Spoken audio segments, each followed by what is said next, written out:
Labas visiems, čia laida Būti sveikesniam. Šiandien kalbėsimės apie populiariausią pasaulio prieskonį – druską. Edita, maistas be druskos yra prieskas. Pasakykite, kad jos atsisakyti nebūtina. Visada sakiau ir sakysiu, maistas turi būti skanus. Druska suteikia maistui skonį, tačiau jeigu jos per daug, jau sveikatai nepalanku. Panagrinėkime druską. Tai yra dviejų junginių darinys, tai yra natris ir chloras. Iš tiesų, abi šios medžiagos žmogui yra reikalingos. Ir reikalingos todėl, kad druska ne tik suteikia skonį, bet palaiko skysčių balansą organizme, daro įtaką skrandžio rūgšties gamybai ir eilei kitų organizmo procesų. Kada reikėtų susirūpinti, kad druskos vartoju per daug?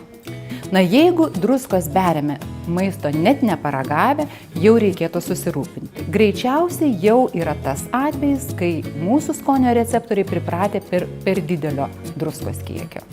Skonio receptorius atgaivinti galima. Drastiškas būdas būtų iš karto atsisakyti ir nedėti į maistą druskos.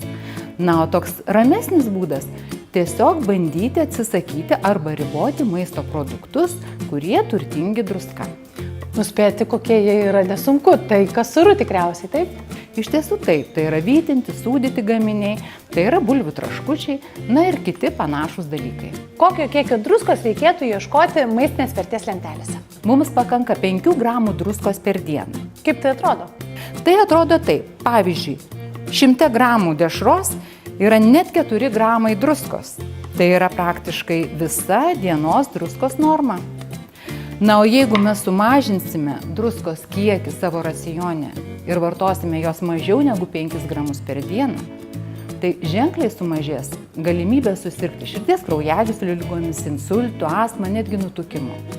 O kuo keisti druską? Iš tiesų mes turime atrasti įvairius skonius, ne tik surumas yra skonis. Todėl turėtume maistą skaninti įvairiomis žolelėmis. Tai nuteiks mūsų gomurį ir padarys maistą kur kas skanesnį ir sveikatai palankesnį. Skanaukim ir mėgaukimės, juk gera būti sveikesniam. Parengtas Sveikatos mokymo ir ligų prevencijos centro užsakymu.